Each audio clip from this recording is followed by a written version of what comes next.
Can you pass this simple endgame test? I'm going to guess most of you will fail, and that might be why you're struggling at endgames. So here's the test. One simple question. What should your plan be as black in this position? It's black to play. You can see the eval bar saying black is winning. It's because this amazing rook, which is on the second rank, cutting off white's king. You're also controlling the only open file on the board. Everything is great for black, but if you choose the wrong plan, you could lose. Well, if you had a chance to pause and think about that, I'm going to guess maybe some of you said you would go here and take this pawn and take this pawn, or you would go here and take this pawn and take this pawn to try to get some more pass pawns so you can win. If you said that, you would lose the game. That is the wrong plan, and there's one key idea that you are not understanding. But by the end of this video, I'm going to explain it. It's going to be crystal clear, and you're going to instantly be a better endgame player. Let's take a look. Welcome to game number 12 in a series where we're going through this book, Capablanca's Best Chess Endings. As usual, I'm going to show you how we ended up in this position, and then we're going to talk about what the key concept is that might be holding you back in endgames. Let's take a look. So Capablanca is playing with the black pieces. He goes for the ultra solid semi-Slav setup. It's like this pawn pyramid in the center. We get some trades, both players castle kingside. And here Capablanca plays a really nice move, knight to e4. He's blockading the pawn before white is able to push the pawn, because if white is able to push e4, then the rook all of a sudden becomes active, and that's very good for white. Also, it lets the bishop out. Is when he blockades it, the rook is not doing anything, the bishop's not doing anything, and there's nothing you can do about it because pawns can't move forward if there's a piece there, right? So really nice move by Capablanca. Of course, if you take here, you get forked, and white would lose a piece. And if you take with the bishop, the knight is actually trapped. No, no, no, no. You don't want to go here because the queen, only square for the knight is to come here. But then after takes, Capablanca is about to get checkmate, and it's a very bad situation for white. So all that to say, you can't really take the knight if you're white. Okay? So white decides to play bishop c1. Capablanca brings the other knight around, and h3. Now, h3, we need to talk about. Because whenever you move pawns in front of your castled king, you are potentially creating more problems than you're solving. Okay, white was no doubtedly thinking, I don't want the knight to come here, I don't want the bishop to come here, so let me play h3. And sometimes that's a useful move. But you have to understand, when you play a move like this, it's called a hook. And a hook on the king side is when somebody can push their pawn and basically create this fork. Now, why is that a big deal? Well, when you create a fork, you're attacking two things, which is guaranteeing you that you're going to be able to trade that pawn off. So, for example, you push here, the knight moves, you have a capture available. If this pawn wasn't here and you did that, you wouldn't have that necessarily. So that's why it's such a big deal. So what does Capablanca do? Immediately plays g5. He doesn't mess around. And this is not exactly in Capablanca's style. He wasn't really known as a super aggressive attacker in most cases. But here he's like, hey, there's this thing I have to go for it. Now, Stockfish wants some crazy 95 sacrifice and then 92. And I don't even know exactly why Stockfish says this is good for white. But anyway, in the game, that didn't happen. So white captured here. He captured back. The knight has to move. He goes back to h2, and Capablanca plays g4 anyway. So he doesn't have the fork that we talked about, but he's attacking it regardless, and he wants to take here and open up the g file. Now, if white tries to prevent that by pushing by, if you would like to pause, black has a very nice move in this position. What do you think black should play now? All right, if you had a chance to look at that, so it's actually the same concept that we just talked about. G3, creating, guess what? A fork, and forcing some sort of a trade to open up the G file. Also, the knight happens to be trapped. You can't go there, because we take it, you can't go here. So basically, white is forced to take, otherwise we're just going to take the knight. But the problem with that is now the bishop comes in, hits the rook. So the rook can leave, but now the knight comes in, threatens to take that knight, which is trapped. So after they take, the other bishop comes in, hits the rook, and by the way, the queen's coming over and checkmating the king, which is basically stuck because these amazing bishops are just dominating the game. So really bad news for white if you let them do that. So all that was after h4. Black would play g3, totally rip open the king and win easily. So white plays knight e2, allows the capture here, and plays g3. Now, yes, you lost a pawn if you're white, but at least you keep things kind of closed off. You don't allow everything to just get wide open for the king. So that's actually a smart decision for white to try to, fight on. Capablanca plays h5, just continuing the attack. King h1, king h8. Both players bring the rooks over to the g file. b3, knight d5. We get a trade here. And then right here, let me get to the critical moment here. Yeah, this is the critical moment. So white plays queen c3, attacks the pawn 2 times.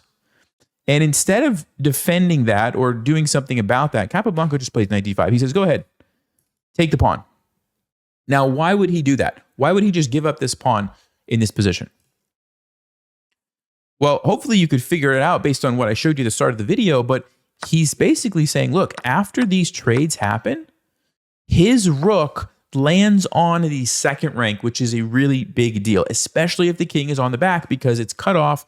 The king is not going to be able to enter the game, which is kind of what you want to do at the end of the game, or you want to use your king, and you can't because the rook is here. So very powerful, not to mention, it's like I said, it's the open file. He's got control of that. This is why he has such a good advantage. Okay, so in this position, white decides it's time to get rid of this bishop. If you try to move your knight somewhere else, like knight f1, after bishop f3 check, it's just over. You have to go here, you get forked, you're losing the knight, that's it. Black wins. So white says, okay, let me just take this and see if I can survive this endgame. So he brings the rook over. Capablanca brings the rook over. They trade b4. And now we have the critical position that I mentioned at the start of the video. And like I said, if you had the plan in mind of hunting these pawns down, you would be incorrect. Now, why? You say, Nelson, what is wrong with that? I mean, that looks like a really good plan. Like, these pawns are weak. Pawns at the end of the game are good. Don't we win by getting past pawns at the end game? Like, what? How can you tell me that this is the wrong plan? Here's the reason why. Yes, past pawns are absolutely fantastic at the end of the game. Like this past pawn, amazing. Protected past pawn, amazing. Having 2 connected past pawns, amazing. Do you know what's the only thing better than a pass pawn for you? It's a pass pawn for your opponent that's going to be faster than yours. So let me show you. If you made the mistake and said, you know what, I'm going to go for this, I'm going to take this, I'm going to take this, watch what white's going to do. Rook to c1. You'll see why that's important in just a second. You take the pawn. Whoa.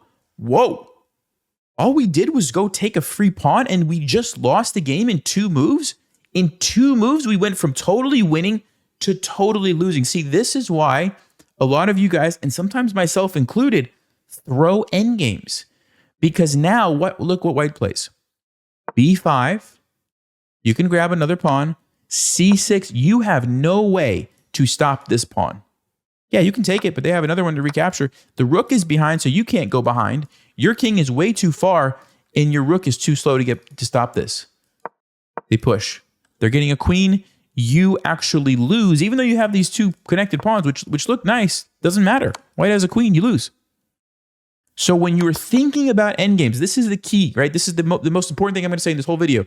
When you're thinking about endings, and particularly past pawns, do not forget to check if your opponent can make a dangerous passed pawn. And if they can, you have to make sure that your passed pawns will be faster than theirs if that's the plan that you're going to go for, okay? So right at this moment, before you decide, I'm going to go here, I'm going to take this, I'm going to take this, I'm going to push my pawns, you have to identify, oh yeah, white can actually do this and create their own passed pawn. Who's going to win that race? Are my passed pawns going to win or theirs? And because white's king is actually in a good position to stop ours, and our king is not in a good position to stop these, we will lose.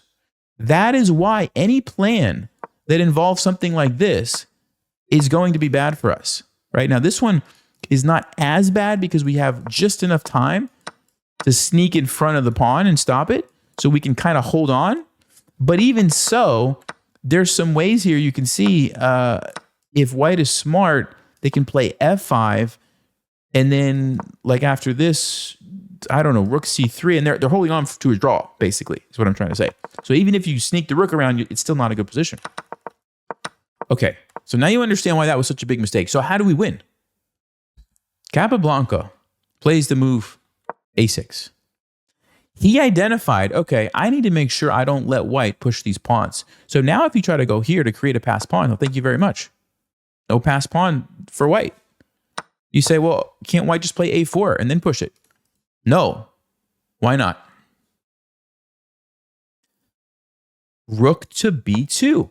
So instead of hunting these pawns, he hunts the pawns that would potentially become passed and lose him the game. And now white's in trouble because if you try to push now, takes. There's no pass pawn. I'm just going to take this. Even if you go behind, it doesn't matter now. I can always take you.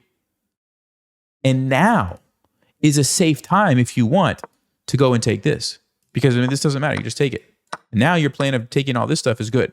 This is a good plan now. King tries to stop you. You can throw in a check to force him back, and then sneak over and take it. You basically can do whatever you want now, as long as you didn't let white get that pass pawn on c6, okay? So he plays a6, and he's planning to meet a4 with rook b2. That's the key. I hope that made sense to you guys. And so white plays rook b1. Capablanca takes the a pawn. Again, there's not really a way for white to bust through here. He tries, takes, but rook c2. And if you take, he's going to take. Now, some of you might be looking at this and thinking to yourself, okay, but wait a second. This is going to happen, right? You're right. So what does Capablanca do? King to g7. And he identifies that this is not a threat anymore. So another key principle in endgames is your rook needs to be behind passed pawns. This is behind the passed pawn. It's the perfect place for the rook because white has a problem. If you first of all, you have to defend your pawn or he's just going to take it. If you defend here, the rook and the pawn are both stuck now. Because if you ever move the pawn, I just take it. And if you ever move the rook off of this rank anywhere else, I'm going to take your pawn. So you're kind of just tied them up. Same thing will happen if you go here. Well, it's like, well, you can push it one time. Even if you end up, for example, let's just say I waste some moves and you push it like this, waste some more moves.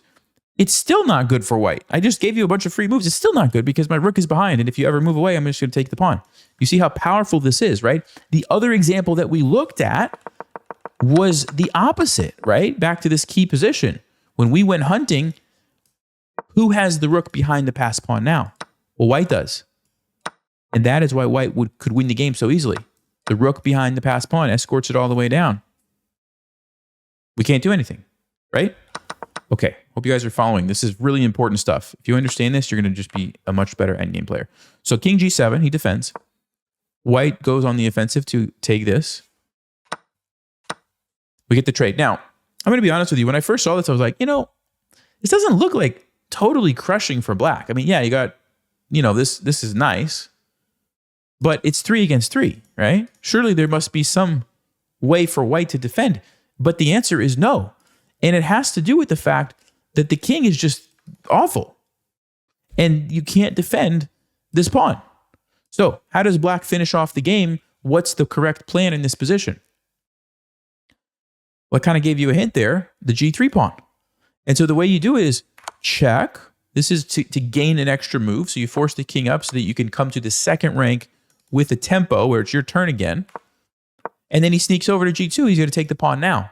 So the plan that you maybe thought of earlier, he's doing it now because guess what? There's no pawn over here that's going to come down and become a queen and lose him the game. This is how critical it is to pay close attention to the details around the passed pawns in an endgame. Okay? So he's going to take the pawn. He's going to win. And that's pretty much, that's what happened. Like there's nothing for white to do. He went here. He played f6, stopped the rook from coming behind, captured the pawn, went over here. And now you've got the two connected pawns rolling. You're threatening checkmate. Even if you try to stop it, you're just going to take all the pawns, and this is a win.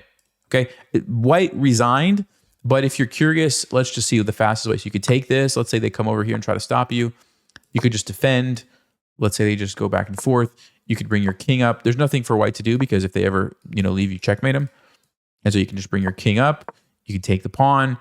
I'm just showing you like some example. Of course, they can't take you. Let's say they go here. What's the fastest way? Yeah, f5, f4. I'm looking at the stockfish move, h2, king h3. Now you have checkmate here. They can't stop you. Okay, so that's the and if they do this, checkmate. That's how you win. So critical example of endgames because I think I'm going to be honest with you. When I was looking at this, I was very tempted. And in fact, the first idea that came to my mind when I was trying to figure out why this is so good for black was go take these pawns. And then I was like, wait a second. I realized quickly as Stockfish was telling me, like, as soon as rook c1 happened and b5, that's it. There was no good lines for black when those two things happened, right? You're in trouble. So you cannot let that happen. It has to do with allowing them to create a pass pawn. So please let me know in the comments if you learned something. I hope you appreciate this series. There's a playlist where you can watch all the previous episodes. And I do this every Friday. A new Endgame video comes out. So thank you guys. I'll see you next time. As always, stay sharp, play smart, and take care.